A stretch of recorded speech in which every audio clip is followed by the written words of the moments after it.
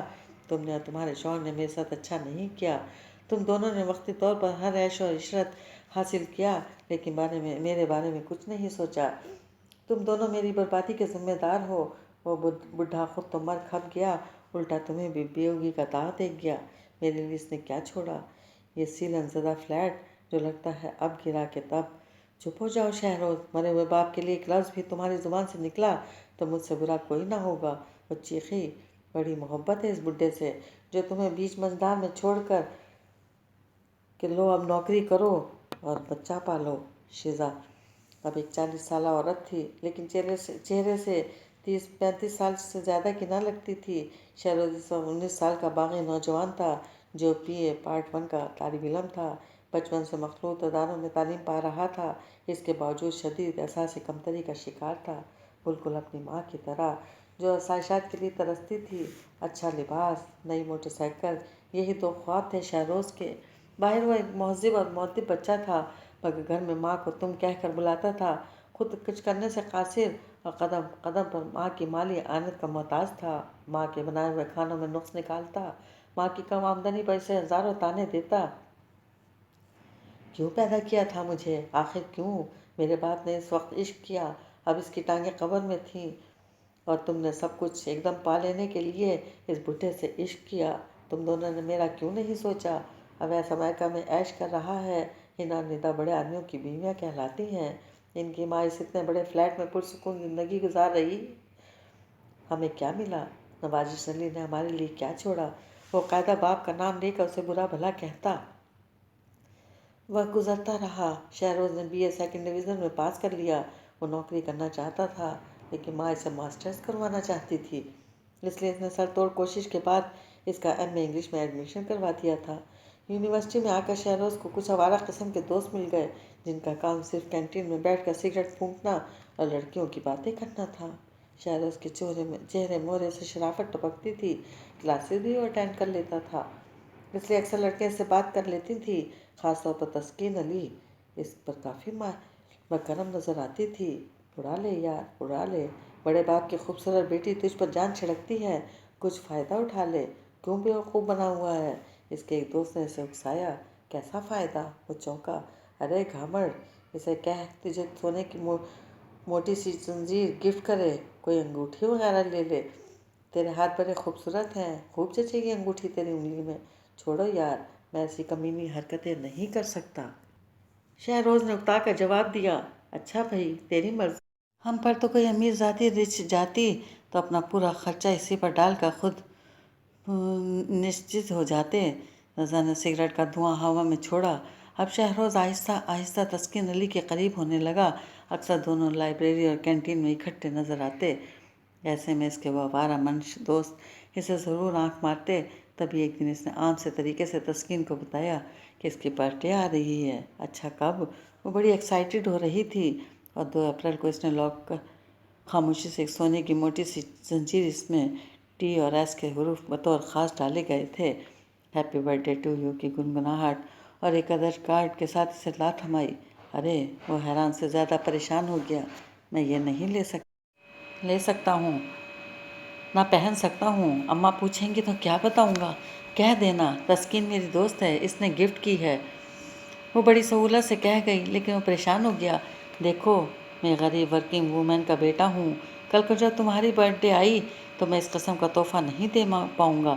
مانگا کس نے ہے؟ وہ بڑی ہی فراخ دل، بڑی دیالو تھی۔ وہ حیران تھا۔ اب وہ باتوں باتوں میں اس کی ویسٹ اور لینتھ کا ناپ پوچھ لیتی اور بہانے بہانے سے نئی جینز اور شرٹس گفٹ کر دیتی۔ یہ سب تم کیسے خریدتی ہو؟ گھر والے پوچھتے نہیں لڑکی ہو کہ یہ مردانہ شاپنگ کس کے لیے؟ گھر والے ہر وقت میرے سر پر سوار نہیں ہوتے۔ ڈرائیور کے ساتھ جاتی ہوں، کسی بڑے سے ڈپارٹمنٹل اسٹور میں گھس کر تمہارے لیے شاپنگ کر لیتی ہوں۔ بند شاپنگ بیگ میں کیا ہے کسی کو کیا معلوم؟ وہ حد درجہ بے لاپرواہی سے جواب دیتی۔